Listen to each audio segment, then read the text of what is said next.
Feels a little bit different to be using that as our intro, but nevertheless, we released that banger this week to the world of Twitter in honor of our support, Poome, and in honor of the Poome gang, knowing that he needed an official anthem.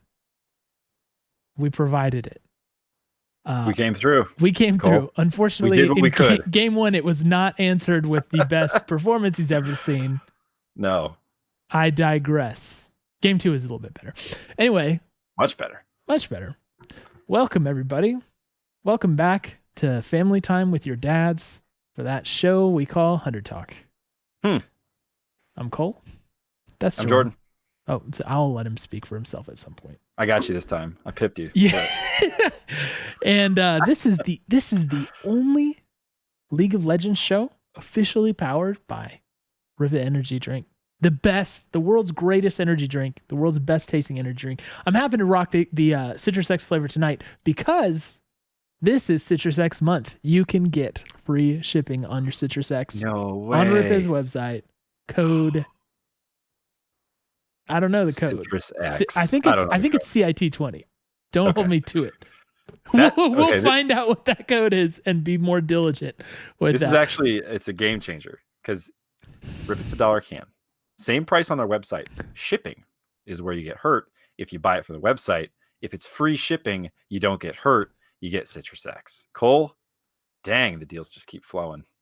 Not to mention, this is legit my favorite tasting energy drink in the whole wide world, like specifically Citrus X. So I have bad news. I forgot both my mug and my Rip-It. Jordan is slacking on it. Okay, the code is Citrus20, by the way. Citrus20 is the code. Close. We were close. Anyway, look, believe it or not, what stuff we just saw happen this past weekend, that was week 8, which means there is 1 week of regular season to go for LCS. And I don't know about you, but that realization hit me and I am feeling a little uneasy right now. I'm just kind of sad in general. I wish that the split was like 40 weeks long. I just love the LCS. I don't want it to end. I like playoffs, but playoffs means that we're about to have what could be an incredibly long off season again. And I don't like that as much. I dislike the half year off season for a lot of reasons. But we're approaching that point already somehow. Yep. Here we are. Well, here we are. And Poome has decided to grace us with his presence in chat real quick. So Poome, we've been slacking on our VIPs there. We'll need to get that taken care of for you. But I hope we played your intro music warm up to the show. So don't worry about that 0-10. We're going to talk about your 0-10, buddy. We will talk about that. But we're also going to talk about what happened in the game following. So lots of interesting conversation ahead. I think, Jordan, what we try and do, right, is we try and speak for the 100 Thieves fan perspective. And that's the angle that we approach the show from. And right now, there is a sense of general uncertainty as to what's going to happen with this team because we've seen very high highs, and as we witnessed this past weekend and the weekend before, some lows that are possible as well. And so we just are feeling very uneasy right now as fans. So I think part of what we're trying to achieve today is to get to the bottom of what we feel like we know about this squad and what is reliably predictable for this squad and what we can reasonably guess will happen as we approach playoff run. And then also talk about some of the wild cardy stuff to talk about just how far or how short we might go in the off season. So this is a weird show, but we're ready for it. Yeah, it's been a little bit like the highs and the lows. We had that. This all started with that crazy weekend, right? Yeah, the big win against C9, the 2-0, which I think it was the first 2-0 of the entire split, if I'm not mistaken. I already said that once, and I think I was right last time, so I think I'm still right. And then we went 0-2, and now we're back to the 1-1s. But it does provide us, and we're getting both extremes now in the same weekend. Like our WhatsApp message thread it's just it's like whiplash throughout the course of the weekend. Once we, that first game hits and you're like, oh, I don't know if you can come back from this. And then the second game comes and you're like, we are smurfing. This is not even close. How is this possible? Yeah. So it's been very interesting from that perspective to see just how differently these games are going. It's really kind of a tale of two teams at this point right now. Granted, Immortals, and we'll talk about this, and you had a good tweet on the topic. Not a great team.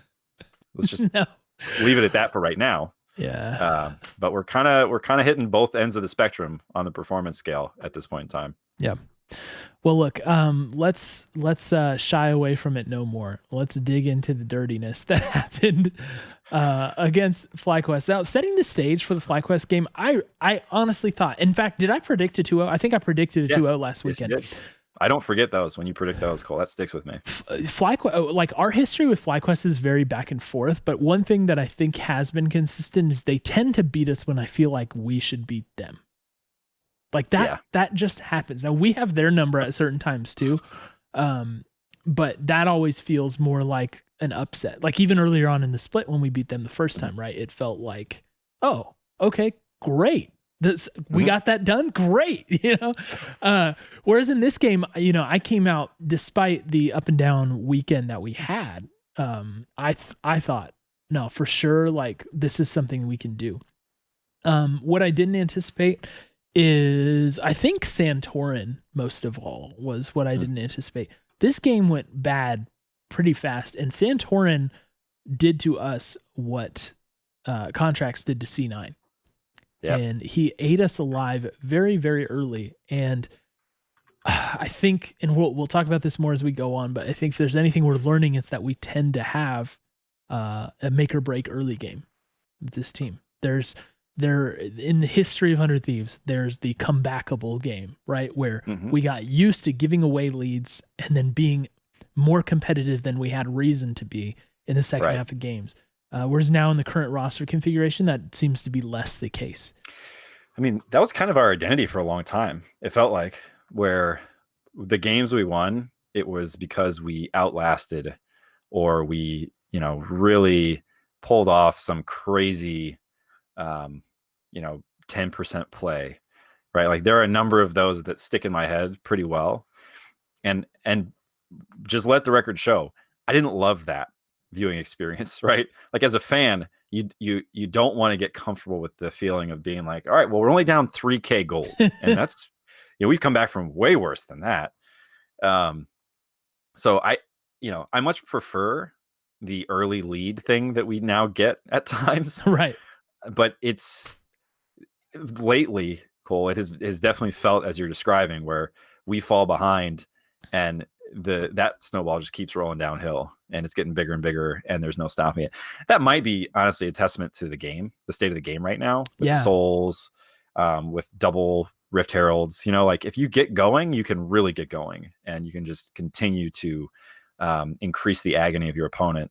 So we're seeing some of that and we're dishing it out too another time. So it's different and it feels different. And when it's working, it feels great. When it's not, it feels like this FlyQuest game. Yeah, it feels awful. To the point where I felt like there was very little hope throughout most of this game. Now, a quick pause. Generally, we don't do this. I've mentioned this a couple times, but did want to shout out Tatted Sparrow gifting 10 subs in the channel.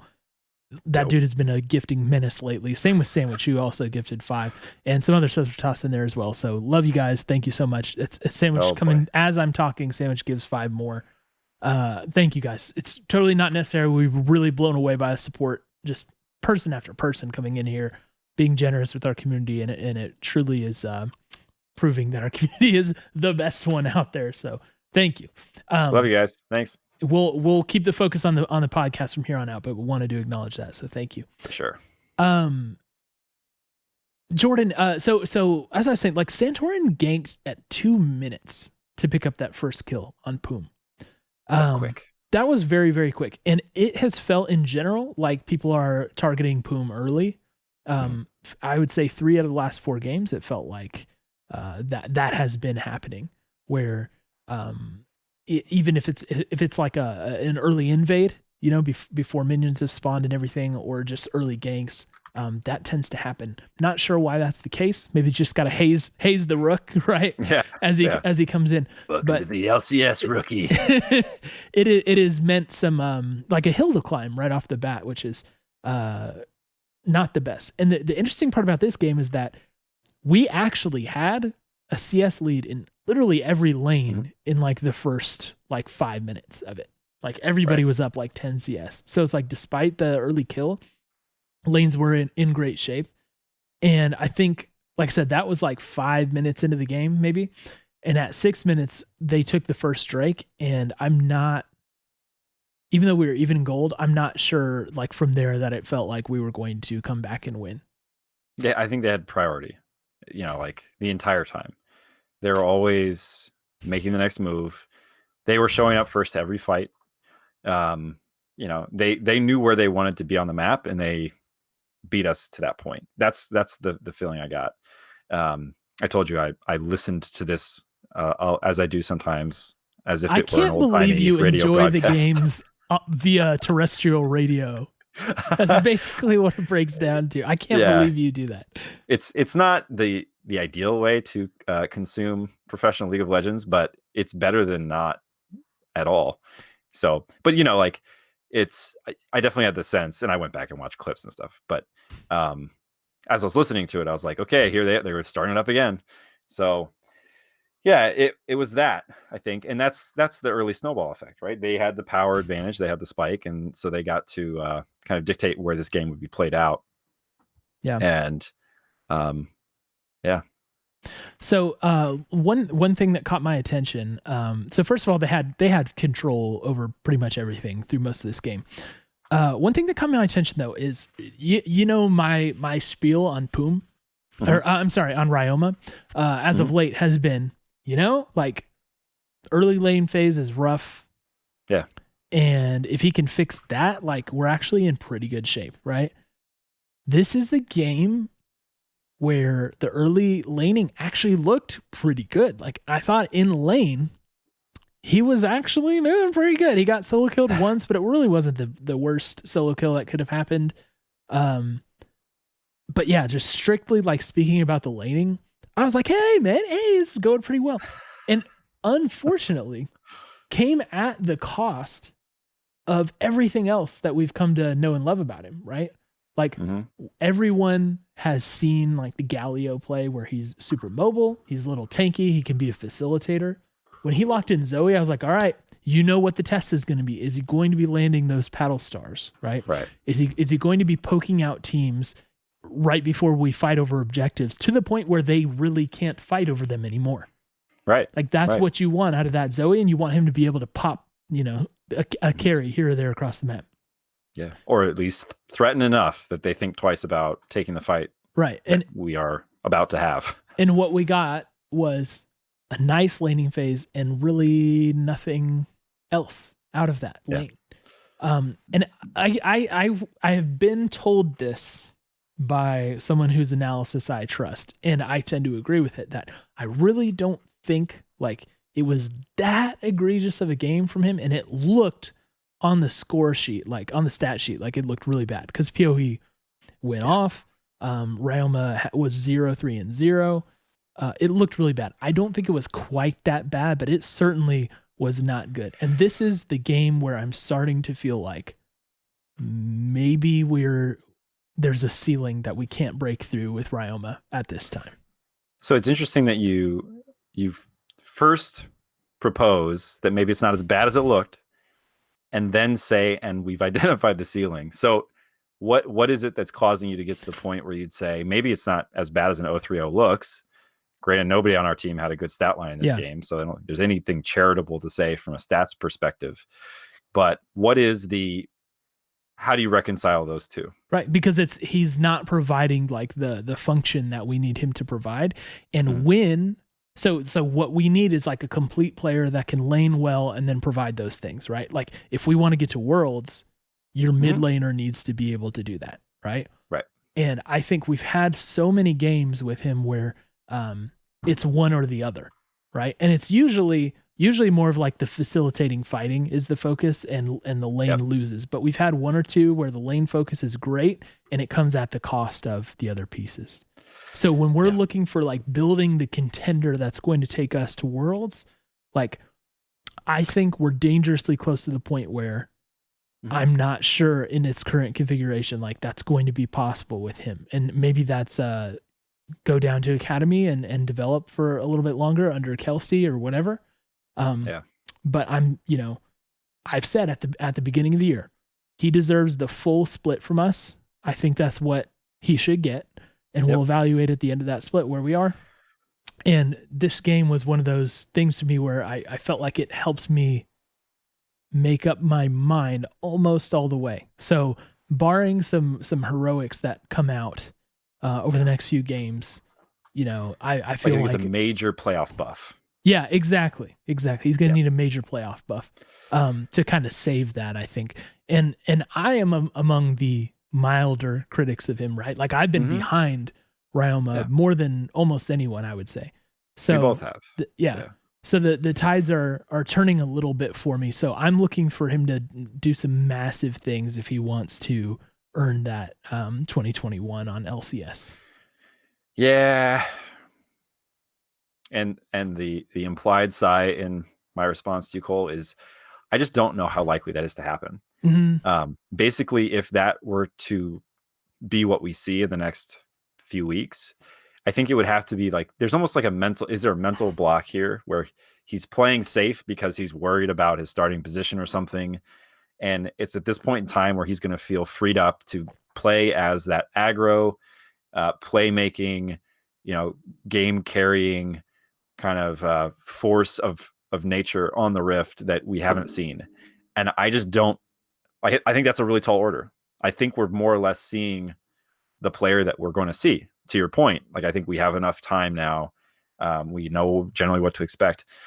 And so, I think at this point, maybe for his sake more than anyone else's, I hope that at least he can play his game and do what he will on the Rift, and not, if there's any reservation, right? And I don't know if there is, I've not talked to him about this personally. If there's any part of him that is playing it safer, that's like the only way I can see this changing meaningfully, right? Is if he's kind of just like, you know what, I'm swinging for the fences because what else do I have to swing for at this point? And maybe something clicks. But I think that's a very long shot. And so like you, I think I'm reaching the point where I'd say, I think what we're seeing is that we can get some things good enough, but that across the board, it's not consistently good enough to say, this is probably who you should lock into your World's aspiring roster. Yeah. I'm not seeing that. Yeah. I really like Ryoma. I've liked his play at times, not just like, I like him as a person and he's great in the heist. I kind of like the way he shows up in the game. He's got a unique style. Unfortunately, I don't know that it's at the kind of the level of quality that it needs to, certainly if you're thinking about a deep Worlds run. Yeah. And it's going to be extra hard to make this call because, so say we get to playoffs and we lose, after the first couple of rounds or whatever, there's a long off season, right? There's a lot of time where he's going to be playing League of Legends. And I feel like as that time passes and we get closer and closer to the free agent deadline, the signing period, like it's going to be like, well, maybe he's been getting better, maybe and legitimately that would be a possibility. Right. So it's going to be hard. And I'll say this, though I said, I think we've seen like the ceiling, I think we've seen the ceiling in the current configuration. It's entirely possible. And in fact, likely that he will become a better player, over the next stretch. But we need somebody sooner rather than later. You know what I mean? So yeah, that'll be a tough one. I got way more into the Ryoma grand scheme of things conversation than I really was planning to. And that's how he ended up with 35 CS yeah, exactly. So we went on that one, but I think it's unavoidable at this point, right? That's what week eight brings you. Is week 8 summer. You really can't talk about individual games without the implications to the rest of the year, the rest of the season, right? Like at this point, everything has implications on worlds and playoffs. And I think if you're not thinking of it in that context, like I think you're missing an important opportunity to really think about where does somebody fit? Yeah. Right. Right. At this point, I'm not interested in spring split 2021. That basically has no meaning to me. I don't care how good he's going to be week 2 spring 2021, right? Like that's not where we're at. So I think it's and I was gonna say, because Dylan asked a good question in chat. He said I said we need somebody sooner than later, and he said since when was a development year a time for sooner rather than later? What I'm saying is we are at the end of the development year. Yeah. And so if he's at this point at the end of the development year and we're feeling like we're not sure, like if we've seen the ceiling already, it's probably not high enough for world's aspirations, right? So that's where we're at with this thing, is that we're coming up on the end of a year-long development project. Not a year-long in like the chronological sense, right? But a season of League of Legends. So that dynamic is going to be real tough. And like I said, it's not like he's going to stop playing the game. So it'll just be an even tougher call to make, I think, as time goes on. But at the same time, there is we have to decide how much we can or cannot get out of the player, Yeah. So that's the job of the staff, and it's not an enviable one. But that is really, especially if you're faced with a long off season, that's just more time to think about what your squad looks like next year. Yeah. And you're watching a lot of other people play League of Legends on the biggest stage, and you've got stars in your eyes, and hopefully you've got a checkbook with at least one check in it. I will say also, in terms of this game, we looked as a team just totally uncoordinated and disorganized and lost and on different pages. Some of that is the old like Mike Tyson thing. Everybody has a plan until they get punched in the mouth, right? Like part of that I'm sure is coming from just the position we found ourselves in. But man, some of the stuff that was going on looked very weird. All the fighting looked very tentative. The biggest thing I saw in the C9 game, right, was decisiveness, and everything we made, like everybody went for it. And we didn't seem to have that decisiveness. We saw like the weird drop of Shelly in bot lane, and Ignar was basically able to just end the charge. Just flayed Shelly back out of range, and everybody killed Shelly, and it was just like wasting that. It was a weird deployment of Shelly in the first place. All the fighting looked unusual. Positioning was weird. And every time we made what I would call a decisive engage, it was like we dumped everything into a set who was able to shield up, absorb all the damage, and run away. And we got nothing out of those. So just a game where it felt like the plan was not working, and we didn't have like a ability to improvise. Yeah, and there is a general comment I'll make here, again, not getting into like a general topic, but it felt to me like I think as a game designer, you want your game to be predictable to a certain degree, right? Like nobody wants a game that's full RNG where the first 35 minutes of the game don't matter, and then you flip a coin and somebody wins it at 36. Sure. And I think that I have had this feeling more, and there's stats that could actually provide you with this insight. But as a fan of the LCS, I feel like we've seen a lot of games this split and this year where the team who should win wins. And like I've watched a lot of teams who are behind to some degree set up a fight really well, take the right terms, do the best thing they possibly could. And there was one of those fights in this game too. And it's just like nothing happens. And so, after a certain point, this game is just over, and it doesn't matter really what you do or how well you play. Right. And those things, you don't want that to be any different, but at the same time, it can be kind of frustrating because it's like, it doesn't matter how well we set up as a team. And I get a sense sometimes that players understand that, right? Where it's like we're 6K gold down. They're all on second item. Like, even if we play this fight perfectly, Set is just going to shield out all of the damage and make two of us to death. So who cares, right? And there's a sense of futility that I think is baked into some of these games when a team, to their credit, is doing what they should be doing to win a game, right? So it felt like an eventuality, and that's how it played out.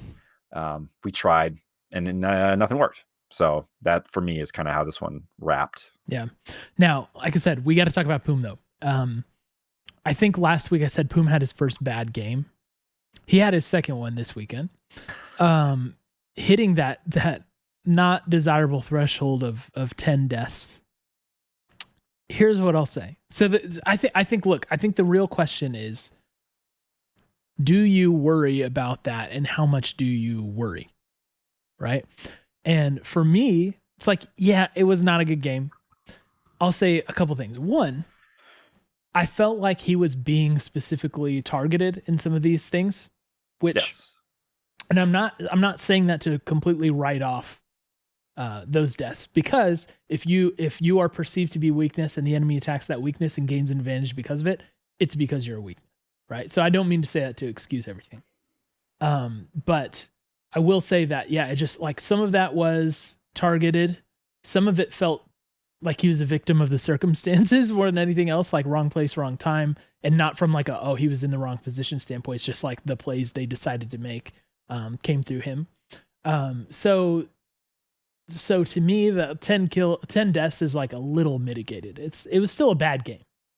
I don't think you could really defend that game in any way, but yeah, like Poome probably didn't leave that game being like, I don't know what went wrong with you guys. I had a great game. Yeah, exactly. Where are you guys at?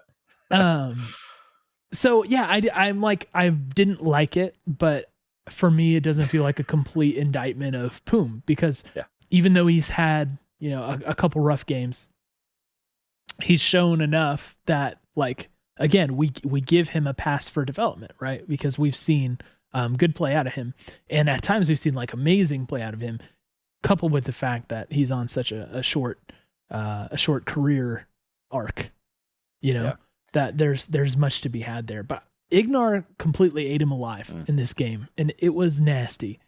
And I did not enjoy seeing that, especially from a player who has been somewhat of a thorn in the side of some of our academy players. Yeah, he had a great game. He left feeling great about himself, that's for sure. 23 assists, by the way. That's insane. That is a very high number. Here's what I'll say, and I'm showing my support colors here. Sometimes as a support player, your job is to die. Yep. Mm-hmm. That's all you can do. That's literally all you can do. If you are up past the midpoint of the river and suddenly a wild set appears, your job is to die. And it's to try to get your ADC out alive. And he did that, right? And then if it happens, several more times, that's kind of what you need to do, right? Like, at no point should your focus turn to preserving your KDA and or, avoiding that unappealing 10th death. Like, if you get caught again, you should continue to die. And I didn't go back and watch all of his deaths to see how many of them were noble sacrifices, but I did see at least a few where there were some I got caught out in river moments also. Yeah, right. But, starting 0-3 is a rough start to any match. And the first two that I saw were him making sure that a carry could, stay alive and collect farm, and at that point in the game, I think that's your best chance of winning. So I'm not worried about it. I think what I didn't see a lot of was the types of engages that in the past have been very concerning for us from Nautilus. So I don't have that same kind of concern that, like, some of the decision making or thought process on how do we want to play this game as a team, like where do we want to fight and when. I didn't have that same kind of level of terror. Yeah. So, and maybe this was a case of auto playing where he's channeling his predecessor from a different dimension and a different realm through playing the Nautilus pick. But to your point, yeah, it didn't seem like actually, I feel like I do remember one engage that I was not sure about, but it may have been like an engage to set the team free, like an engage to disengage kind of thing, where noble sacrifice, as you pointed out. Right. Last thing I or want, it was like the 1% play, and every other percent was 0. Yeah. So last thing I want to say about this game is just that, you know, that thing I've been talking about that I need to name that I haven't named yet, where it's like the other team has some advantage over us through the utility of their draft. I didn't feel like our draft was off meta. You know what I mean? Like, I felt like, look, we got the Volibear in there. Some days on ranked where we know he's comfortable. Zoe's been like a complete pain. Yeah. And we got Zoe this time. We played Caitlyn. Caitlyn has recently come back into the meta. And Nautilus is like is a standard okay pick. So it's like, I didn't feel like, even though they did the Shen mobility thing, which was a pain, which ended up being a massive pain. It didn't feel like we had no draft plan or that we were drafting an outdated comp, if that makes sense. So, it just, we got outplayed and we played badly, and everybody played badly, and the team as a whole played badly. So I'm not gonna, I know some people called this a draft loss, and I'm not gonna go there. I'm not gonna say it's a draft loss. But certainly us on those champions did not result in the right level of success that we were looking for. No. Yep. Yeah, I agree. I didn't see anything egregious.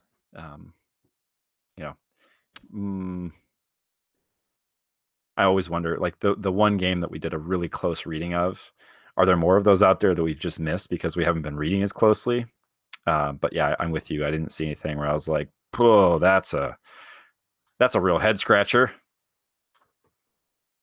Yeah. And in games in the past where we've not picked Zoe, we've sometimes asked why not. We've regretted it really big time. Here we are. Yeah. But again, that's another chapter in the Ryoma discussion, right? So yeah. Okay. So that was that, and I felt so bad after that. Like, I felt ridiculously hopeless after that game, just because of how overwhelming the defeat was.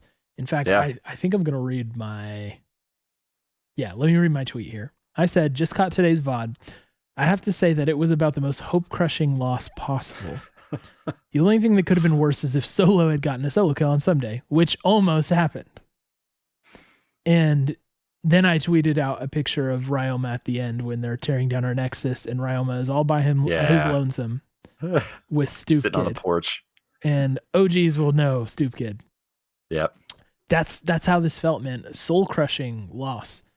And as a fan, like, it really felt like, all right, this is week 8. We're getting wiped like that by a team who's not a top 3 team. Yeah.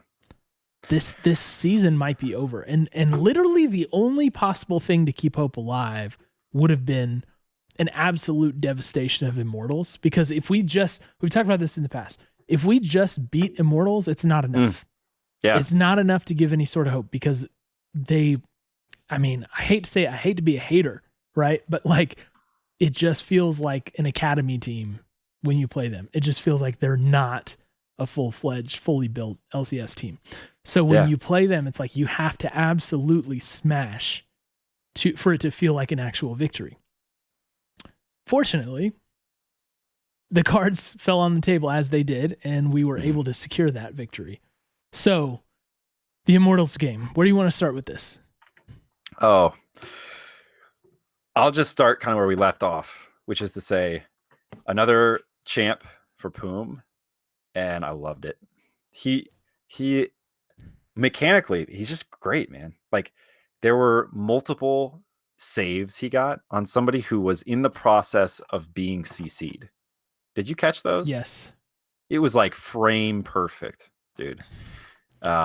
His play can, I don't know if you want to call out this example specifically, but when Contracts was around mid going into their jungle and he started a fight and he was almost dead. Do you know this play? You tell me more about it. Poome flashed, so Contracts was almost dead. Poome flashed forward to get in range for the heal. An auto came through on the Contracts, and so he was still like one auto away from death, and then he got in range for the Devour. Yeah. And saved him. It was delightful. He even got a couple kills. to boot, right? Oh, did he? The, Yeah, I can't remember. yeah, the tongue was flying out. He was doing work. So Yeah, 2 kills. and here, look, this is the thing that continues to give me hope. These flashes of like, oh my, there's still more we can do with a champ like TK. Like I didn't see us, and maybe it's just because we didn't need to. There were not a ton of Abyssal Voyages that really, like broke the game. When I think of somebody like Core JJ I playing actually it, didn't see like a literal one that I remember being like, oh, that was fantastic. He did, I think, one solo voyage, just a little, bachelor trip, and but it was to try to flank. And so they weren't there. And I'm not levying that as a criticism. I'm just saying I think there's even more to this champ and his, the way he fits into the squad that we could hope for. And when I think of somebody like Core JJ on Tahm Kench, that's the thing that breaks us, right?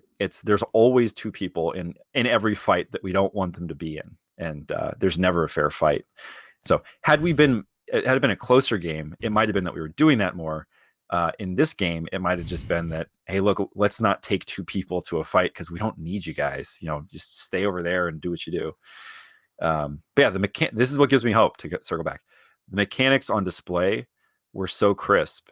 And that's fantastic. That's exactly what you want to see, especially from somebody who fits well into this developmental mold we keep talking about.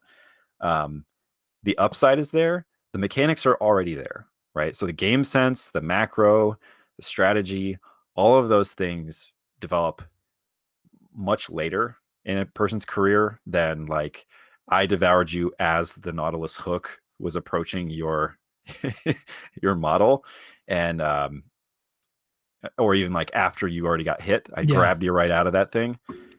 So I left that game feeling very positively about Poome. We did a lot of talk last game about like, oh, how worried should we be? And then he played TK and we're like, not worried at all. It turns out not worried at all. Yeah. And all just to say it for the 1,000th time to underscore what you're saying, on a player who has played for like 2.5 years now. Yep. So you can only assume that trajectory is going to be positive with that little experience being had, but he's already to the place where he's getting experience at an LCS level. You know what I mean?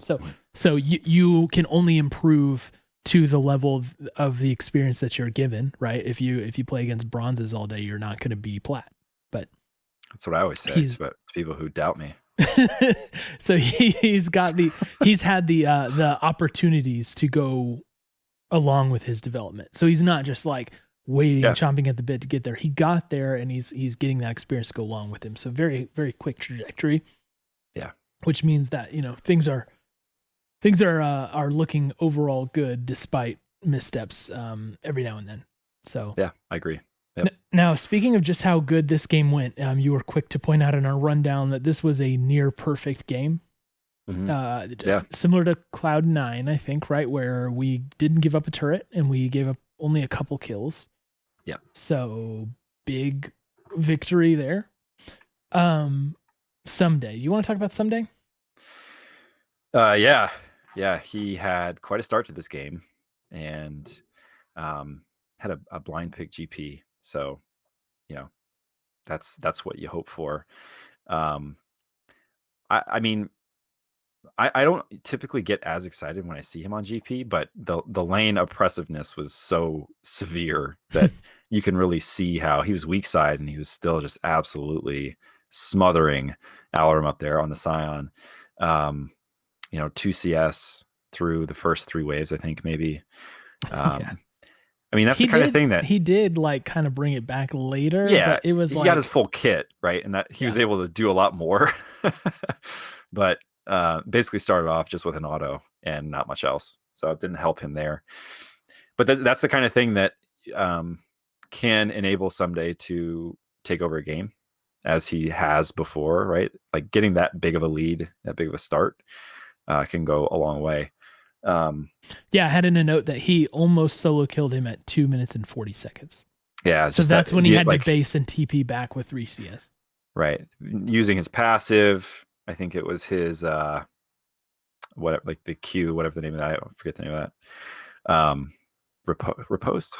Anyway, using all like just the very basic parts of the kit was able to pour so much damage into him that nearly got a kill off. That was great.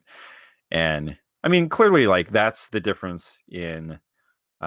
We talked a couple weeks ago about him on Wukong and how he just looked uncomfortable. Like he didn't know his trades as well. He knew exactly what he was doing on the GP, and it showed.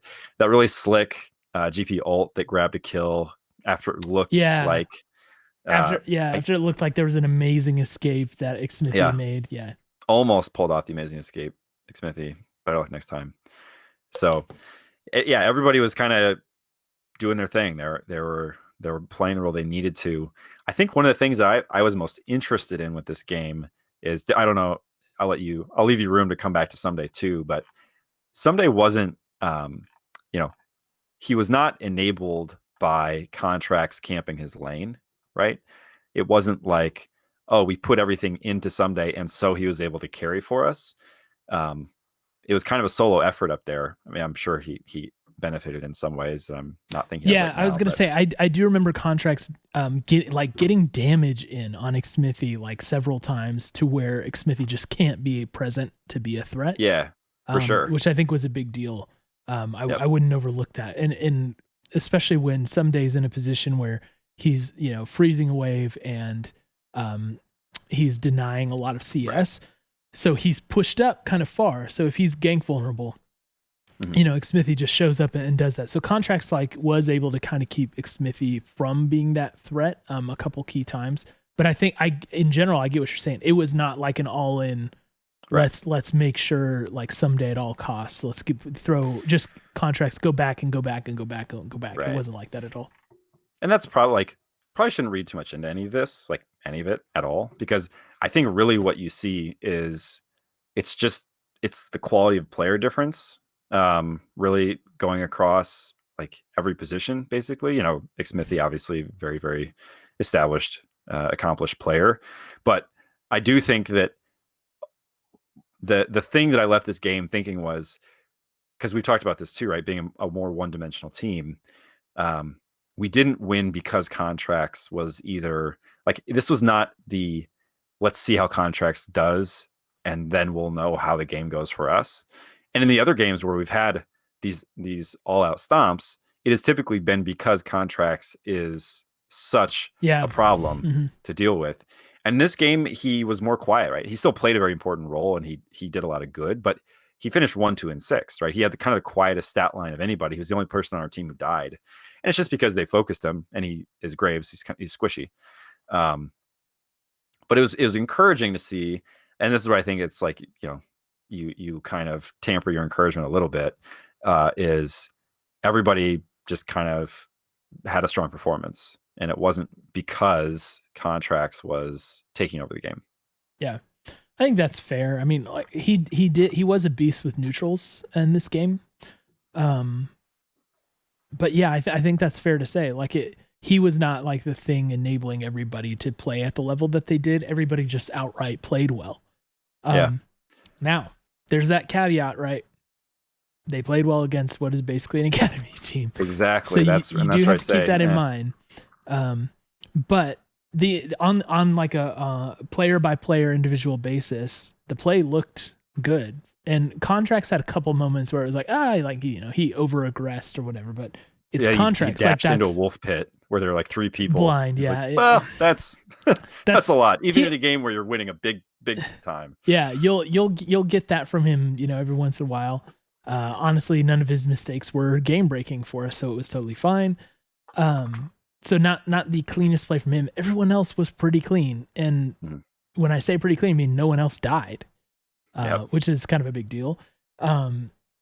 So in the credit where credit is due category, Ryoma, I thought, had a good game.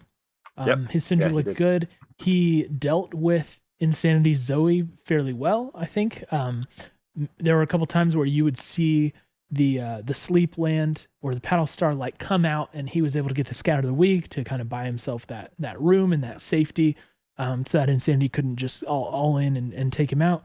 So I thought he actually played well during that game. I think in lane he I don't have specific notes on this. Usually I have specific notes, but my recollection is that he was up in CS for most of the game. I know he finished ahead, but I think like, yeah, this was a good, solid Syndra game from Ryoma, and we are not always satisfied when we see the Syndra pick come through for him, right? Yeah. Control mage stuff that we don't feel is the best fit for his playstyle always. So having a nice game from him, where nice scatter of the weeks, nice ults. We have to call that out too. Is something that we had not gotten from his Syndra a lot of times. Nice ults this game, kills at key times. It was good. So I had to take my hat off to him. Yeah, the activity level was so much higher, and that's one of the things I was watching for specifically in this game. Is how often is he pressing R? He's doing a lot, and I think there was that game, the Syndra game. I can't remember who it was against, but he basically, I think you had maybe caught one Syndra ult, and that was it. And my sense was he was just waiting for that perfect moment to arrive where he could use it. I think because if you use it and you don't get a kill, people are like, well, he wasted it. So it just seemed like he never used it. He was very hesitant. And this one, he was using it and he wasn't getting, every time he used it, he didn't get a kill, right? But it didn't really matter. And so I liked that. I liked to see him actually using the full kit. There was one where he used the ult and then he scattered the weak and it shot like 8 orbs out to stun basically it's everybody. Like max orbs. Yeah. So like, okay, that worked really well. Try that again in the future, please. So, it was definitely more of a confident performance from him, which, frankly, it needed to be. And against a team where you should be confident and you are better, I think if you don't see that kind of performance, that's where you're really concerned. So we saw it. And to your point earlier, if you didn't see it, it would have, and we won, you would have actually been concerned. So not a lot to gain, but he did what I was hoping he would. Yeah. Cody, that had a good game too. Cody's been someone who I think largely we've been a little disappointed with him. We felt like we haven't gotten the play we expected to get out of him, and early on we felt it was due to the laning partner that he had. Now that he's got one that seems to be more promising and more consistent, the play has gotten a little better, but it hasn't been like game breaking good. Thought he played very well in this game though. Maybe not getting off quite as many traps as you'd like to see on Caitlyn. Like I remember, I think it was Double Lift who played Caitlyn to great effectiveness with the traps, especially this weekend. The traps were great. Someone correct me if it wasn't Double Lift. But yeah, I felt like literally everybody on the team played well in this game. So it's a shame that it had to come against Immortals, and we don't know what that looks like against a more competent team. Like if we got everybody playing at this level against FlyQuest, like maybe that's an entirely different game. Well, yes, but we do know it is a different game. Think back to the 2-0 weekend, right? Cloud9 and FlyQuest, wasn't it? Everyone remembers the Cloud9 game much more clearly, but yeah. I feel like that's what it can look like when everybody plays this way. And to kind of go back to where we were starting this conversation, it feels the games where we just completely lay an egg, like we had against FlyQuest on Saturday. It's like, oh, if only, right? We played them like we played Cloud9. Why can't we do that? And so this is another one of those games where I think the outcome is it does in a certain way moderate your disappointment in the FlyQuest result, because you're like, so we still have it. We can still play this dominant game, granted different opponents, but the DNA is not changed. Yeah, so that's what I want. I want to point that out because it's really easy to be dismissive of an overwhelming win against an opponent like that. But eye test wise, it was like we were doing the things that we should be doing. It was more than just like, okay, we are totally better than them, so whatever. Like you just outplay and it doesn't matter. You know what it looks like when you are better than somebody at something and you're not trying, right. and it's sloppy, but you don't care because you're going to win. Right. They weren't playing sloppy. It was aside from like one or two over aggressions from contracts, it was very clean, decisive play. And so it's more than just beating up on a weaker opponent. It's executing in the right way. Much like, again, we keep coming back to it, much like the C9 game, where it was more than just, C9 like really like misplayed some things. It was, we're actively punishing every mistake. We're all over the map. We had a clear plan. We're executing that plan. So there's like more to it via that eye test. And that's what I got out of this game as well. Right. It's not just you have 5 players who are better and they showed up and they played a better game. It really felt like kind of a cohesive, like show of force, right? Like this is what you can expect from us if we are able to get going. And it wasn't just like, well, you can show, we're not even really going to prepare for this, or like, don't worry about that game. You didn't get that sense, or I didn't get that sense. And I think at our best, that's what we're starting to learn is, I think when we prepare and we show up and we're ready and we have a plan, and we don't fumble the draft. Yeah, and we don't fumble the draft. There's a chance it goes really, really well. And this game was a reminder of that. Yep. We need that to happen when we get to playoffs. And maybe this is a good time for us to transition into all the rest of the topics there are. Yeah. Tell me where you want to go in the general topics. A lot of ways we could go. I just want to hit this point real quick. There are a couple of players, Cole, who have come up time and time again, and who people love to talk about and ask about, think about, and there's a big news story. I think I saw it on CNN at the start of this season that there were no domestic mids starting in the LCS. And would you know it or not, which is not a saying, there are now 2 domestic mids in the table above us who were available pretty recently. Dardoch. I'm hardwired to just say Dardoch after all that Dardoch talk. Damonte and Golden Glue are both performing well enough to have their teams above us in the standings. And that's the big old asterisk I'm going to put on it. I'm not going to say how well they're performing or not, but they're up there. And more and more, Cole, I'm feeling like there is a chance that somebody snuck away with one. I'm interested for your take on Damonte, because I think he's actually playing well enough to lend some weight to the argument that was a steal that they got him as a free agent. Okay, so if that's your argument, I'm okay with that. Like, okay, yes. He didn't find a team early, and now he's proven his worth on an okay team.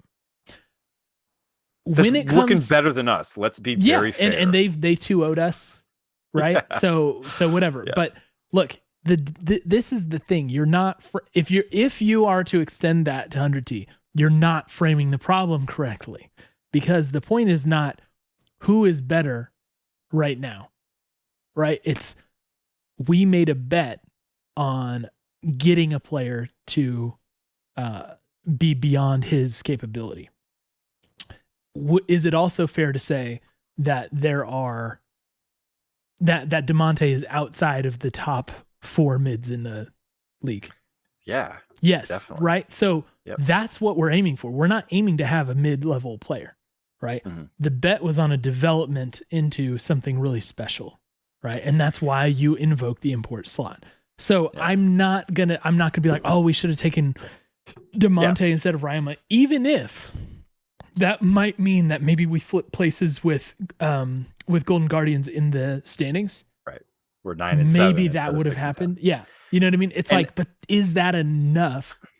I don't know. I think he's been okay. I think Damonte's been okay, but I also think he's been historically overrated. Especially, it's like he played Kiana effectively like 3 times, and everybody thinks he's like the best mid. Well, he's playing. I mean, in his defense, he's playing a lot more than that now. Well, but I was talking about at the time when we were making these calls, right? And I didn't say that we should have taken him over Ryoma. But your point is a good one, that you take a player like Ryoma because you think there's a possibility that he's a top 3 mid, right? And if you can get a top 3 mid, you take that chance. Here's how I'm really thinking about this right now. I think what we're seeing is this is only more information in the consideration of where does Ryoma fit in this squad in 2021, if anywhere. The fact that there are now serviceable, and I would say that when we played against Golden Guardians, I felt that Damonte had the better of Ryoma in those Damonte games. ate us up.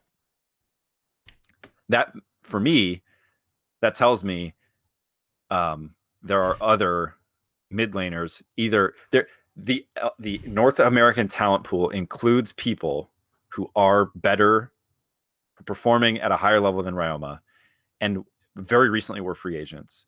It makes it that much harder for me to say this is the guy we should put our bet on. Like, we've been talking about the import thing and how when you're an import, you have to stack up against all the other mid laners in the world. And really what we're seeing right now, and we've not talked about Golden Glue, and I don't think we need to, but and it might be a limited one-off kind of thing, but I guarantee you people are looking at Damonte and saying, I think Golden Guardians got a steal with that. I'm sure they got him for cheap. Like, he was a free agent and had no team. I think he said on his stream that he was asking for too much money at the beginning of the year. Yeah, could be. But it's like, that just factors into all this. And I think gone is the notion that there are no viable mid laners who exist within the NA talent pool. Okay.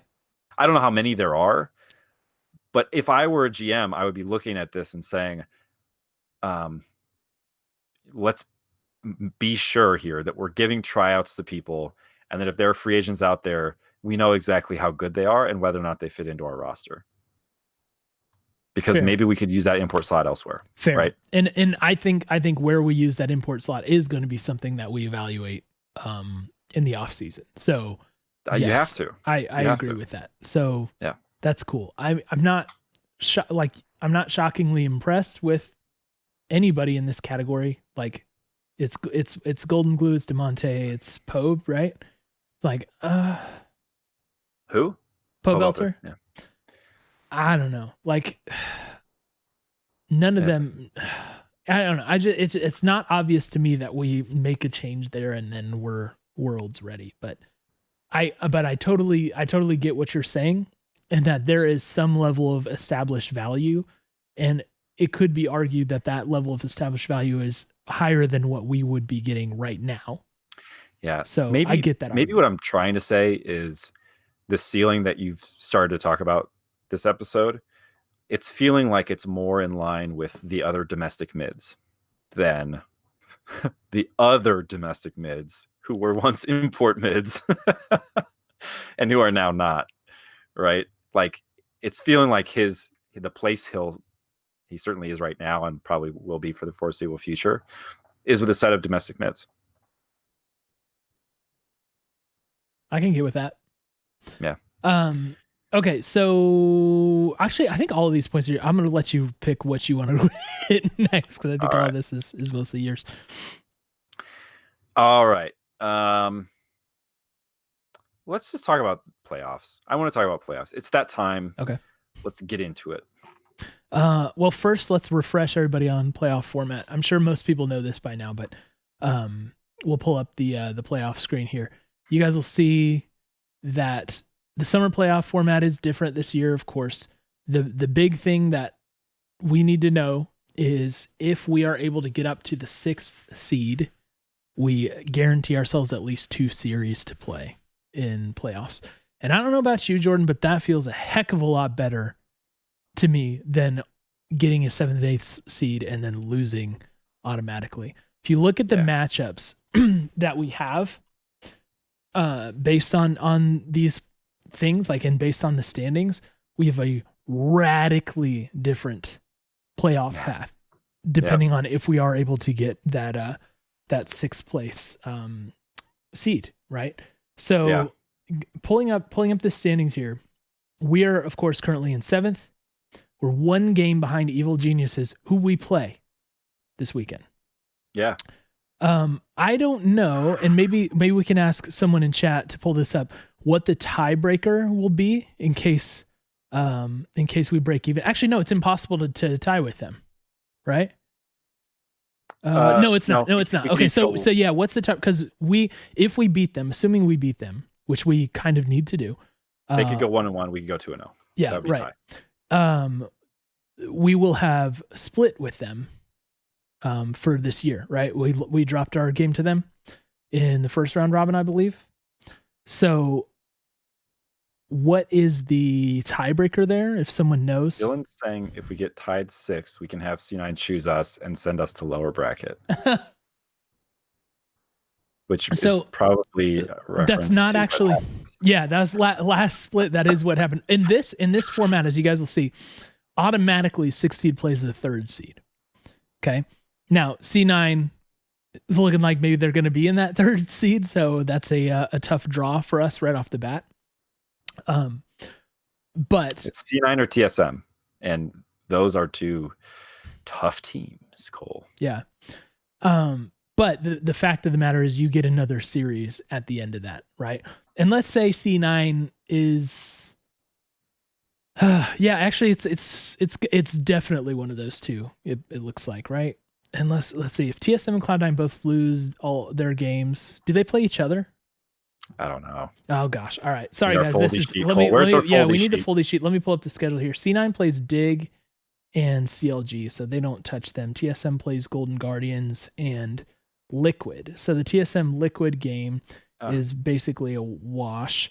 But if Liquid's able to beat them and TSM drops another game, it's possible that FlyQuest jumps into those spots and mixes things up, which I don't think is like really the likely way forward, but it's at least within the realm of possibility, right? Yep. Okay, so the question is, like, if we get 7th seed or 8th seed, that means we are going to play whoever gets knocked out of those. Mm-hmm. That would be the 6th seed or the 5th seed. So I think it's likely that we could see ourselves with 2 matches to play in the playoffs, which would be good. Yeah. At this point, I'm thinking, like, I'm not sure how quickly we're going to coalesce, and Jordan, maybe we can talk about that. But at the minimum, we could have a couple matches for extra experience for our guys and extra vetting to see how far we get. Mm-hmm. There's also the complication of, like, C9 is playing very badly right now. Other teams have beaten them. They've followed our lead and have started beating C9, and they're looking more disorganized and more vulnerable. So, Jordan, my question to you, is this the least, like, clear playoff picture we've had in our time at 100 Thieves? Yeah, I mean, because it's TL, TSM, C9 at the top, I'll say probably not, just because those are the 3 you expect up there.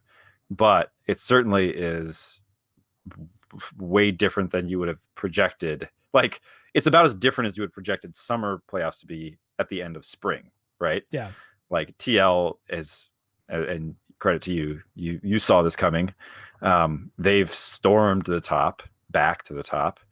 TSM has somehow managed to remain consistent enough to be in 2nd place. I don't understand it. I don't understand. Yeah. TSM still does not feel like they belong there to me. But so it's weird. Especially, I think the weirdest thing, obviously, is that C9 is now fighting for top 3, which is crazy town. I would love it if so. Now that we're here, now that we're approaching the last week of the split, we've been talking about this. People have been asking us this a lot. What do we view as success for the split? If we could get 6th seed, I would view that as a success. And I would feel very happy with that, because it would mean we're guaranteed 2 series. And there's a very good chance that we don't, I like this playoff format. You're playing against the 3rd seed. So it's not even like, oh, great, we made it to playoffs and now we get to play C9. Okay, Yahoo. Even though literally that might be the case. But what you're saying, the spirit of it is, right. I'm invoking the spirit of C9 of spring C9, right? Yeah. The automatic loss. So I think 6th place would be fantastic. I would feel very happy with that. I think it would give a good opportunity to the team, get Poome some good reps. And there's a chance that we could win that series too. So I think that would be great. Worth pointing out, there is no mathematical way for us to get that 5th seed. So 6th is going to be as high as we can finish here. So okay, good to know. Yeah, that'd be Golden Guardians, who again 2-0'd us this round robin, or this split, I should say, and they're sitting at 9-7, which is 3 games in front of us. So we are not even like in contention for the 5th seed, which feels weird. Getting to this point mathematically. So they had too much swagger, Cole. Yeah. We just couldn't overcome that swagger. So predictions for playoffs? How do you think we finish off this weekend? And usually we do this at the very end. Let's do that now since we're talking about playoffs. Yeah. Dig and EG. And EG is the last game of the split. And EG not looking particularly good right now. Yeah. I feel like I've been seeing people say that Dig is looking better now that they've got Afro on playmakers again. Have you seen it though? Because that's not convincing to me. Yeah, I still think we should win this game against Dig, and I'm going to say we do. I predicted 2-0s for a long time now, Cole. It feels weird to say it again, but and here's the thing: it's us against Dig, so it's the old red rivalry. It's no longer red rivalry, but what is it? The battle for irrelevancy or something? The civilist war is what we call it. Civilist war. Yeah, civilist war. And then we've got EG, which is Bang. And wouldn't that be something if Bang could deny us the 6th seed and snatch it for himself? So I think we can do it. I think we can get the 2-0. Yeah. Now, Evil Geniuses chances, the other team that they're playing is Golden Guardians. So EG, if they drop the game to us and then beat Golden Guardians, then they would be either tied for us or ahead of us, depending on how the Dignitas game goes. Assuming Dignitas is a win, we'd be tied with them. And again, we would have to see what the tiebreaker rule is. And I really wish I had thought to bring that up in front of me. What's going to happen there? So maybe we can pull that up here. Let's do that. And Jordan, do you want to maybe hit some listener takes or something while I do that? Yeah, let's lightning around these while you do that. All right, Cole. This is from Palm Tree 5120. I think these are all from Twitter. Seems like if we don't have a good early game, everything goes out the window and it's chalked. Thoughts? We've talked about that a little bit, and I think that's kind of what we're starting to see. I kind of gave my little spiel about how it feels like there are more teams winning games they should win, which I think is probably what you want to have happen. Although you can't have it all the time, or else it doesn't feel exciting. But yeah, I think right now we're pretty early game dependent. I do. And part of what we need to figure out as this roster goes, or if this roster changes in some ways, we need to make sure that, I think if we can infuse the old Thieves mentality of lose lane, win game, perfect. Let's get that. Yeah. Let's.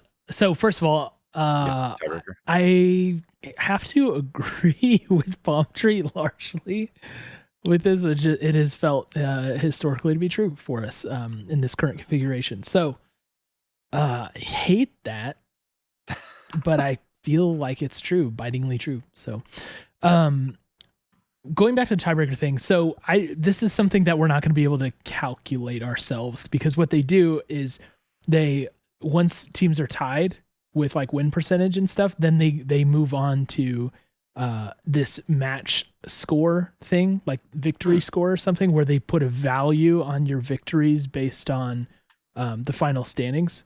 So like the fact that we beat C9 will get us a nice multiplier for our value victory. But if all we did was beat Immortals besides that, then we'd have a low victory score. So can't work out the math until that's all settled.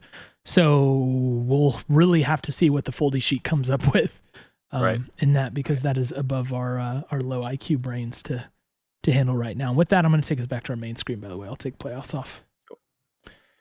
Next one. Montgomery W4 says, what roster changes, if any, do you think we'll make by the start of next year? Seeing Ryoma play just disappoints me. I'm wondering if Saligo could get a shot. Then we could either keep Ryoma in Academy or move Copy up to Academy. So my take here, we already kind of weighed in on Ryoma, and I think his status will be evaluated in the offseason. I'm not sure Saligo is going to be the answer, because I think when you make a change here, you're looking for something more drastic. I can't see Saligo as like a easily provable better player right now, even though he's had a great Academy split. So I'm not sure what that accomplishes. So I think if Ryoma does get replaced, we're going outside of the team to do so. And maybe that's give Jensen the bag. So Ooh. Yeah, I agree with you. I think as the organization, you do everything in your power to secure a mid laner who has Worlds credentials. Mm-hmm. And we've been here once with Bang. So I won't say that that's a surefire answer, but it is at least something that I think we could say would be you want to have what feels definitively like an upgrade. And my concern with Saligo would be that there's potential to be a side grade, right? Granted, he's not an import, but still, at that point, it's like don't prioritize saving your import slot over actually getting a player who can win you games at that position, which is so important. Yeah, it'll be interesting to see if 100 Thieves is willing to pay a lot of money going into next year. Like if they feel we're one move away from something really strong here, or we have to sit back and wait. That'll determine that. At Sam Brown, this is Sandwich in our chat. 027 says, what is y'all's thoughts on Academy and young talent being just good enough for LCS versus someone who we think is good enough to help win LCS? And he says, I guess my best example is Saligo, Fake God, Ryoma, probably good enough for LCS, but if our goal is Worlds, we need better than that. And so Sandwich, maybe you can clarify in chat. I'm not sure exactly what you're asking, but I agree with your basic premise that Academy has produced a lot of players that are like lower tier viable LCS players. And that there's a difference between that kind of player and then someone who legitimately could help you to win a title, like a domestic title, for instance. Mm-hmm. That's why I'm so excited about 100X, is because we're pulling talent from outside of that system that's young, that has been provably amazing, and like fast tracking its development. Mm-hmm. And that to me is exciting. So I think the team in general kind of feels like kind of agrees with this premise too, because they don't want to find just a serviceable player. They want to find players who exceed expectations. Yeah. Like if you want to make Worlds, what you're looking for is not a player who's good enough to play in the LCS. You want somebody who's good enough to play in Worlds, right? And those are very different things. And, we've even seen in the past that some of the best players in the LCS aren't good enough to play at Worlds. So, not naming anyone, it is super important. I think this is it's a well thought through comment, and I think that we should all keep that in mind, right? When the reaction comes of like, well, why don't we just give some of these Academy players a shot, right? They're doing really well in Academy. Maybe our concern is that they wouldn't be as good as some of the other players we might put in that position who could compete on the world stage, not just the LCS. And I get it. You kind of got to you got to get to Worlds before you can compete on the world stage. But I think that's one of the cautions. It's like they're doing well in Academy, but that doesn't mean, one, that they're going to do well in the LCS, and two, that if they do well in the LCS, they're going to do great in the LCS. And if you want to finish top 3, that's what you got to have. Yeah. Bamatide88 asks, what champions do you want to see Ryoma on, and what ones do you not want to see him on? I'll answer the first part of this question with one of my rec league calls, which is, here comes Galio.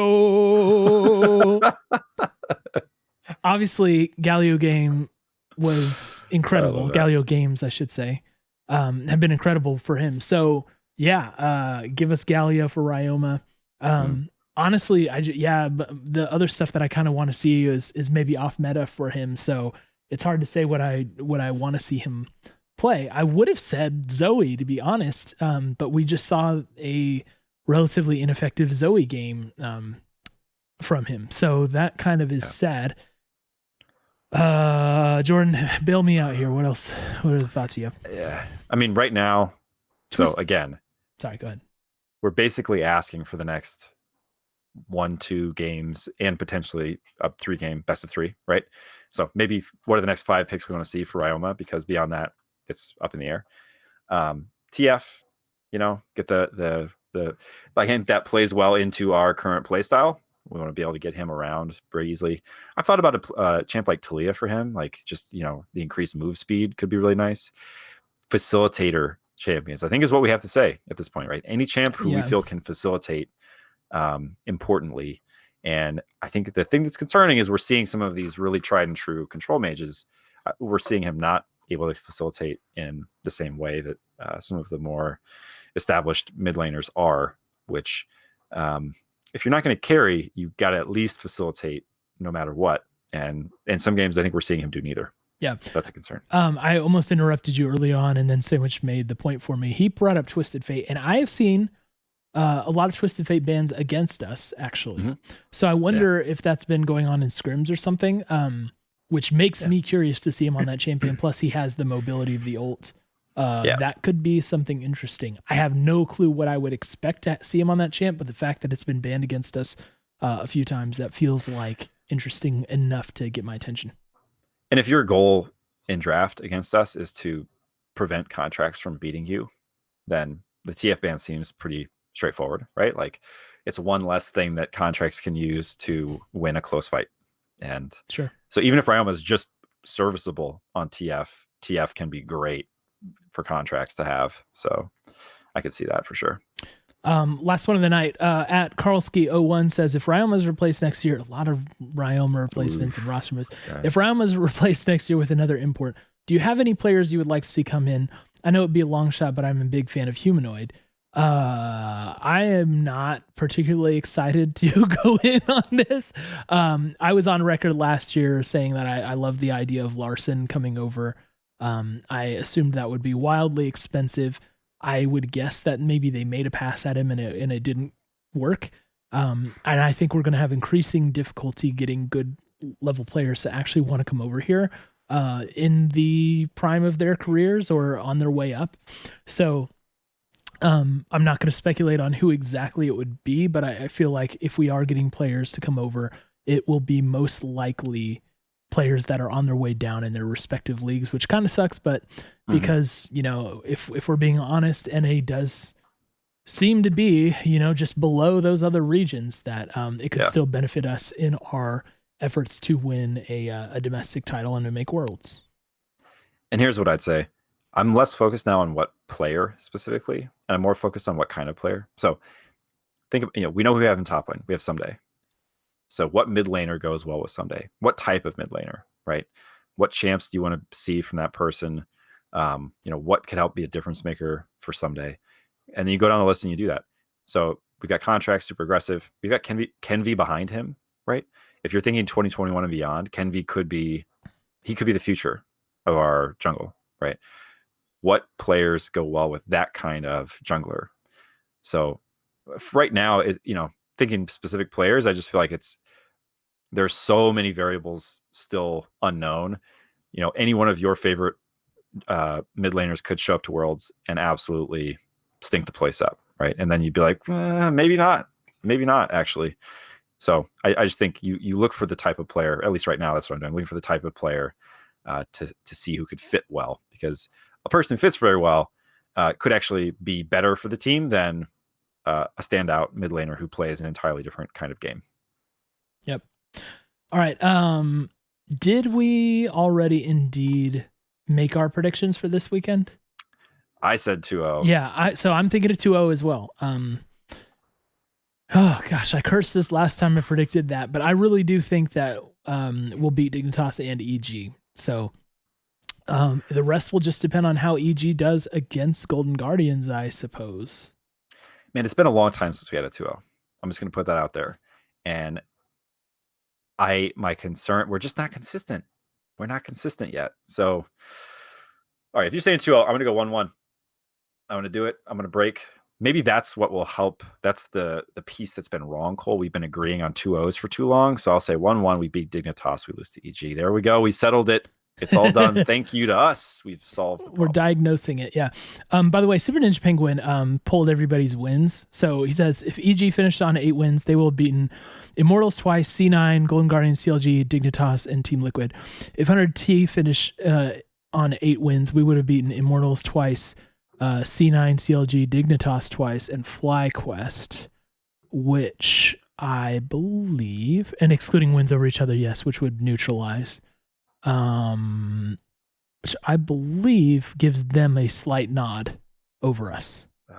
So it's looking like, we need to go 2-0 and see EG lose to Golden Guardians. Yep. Bummer.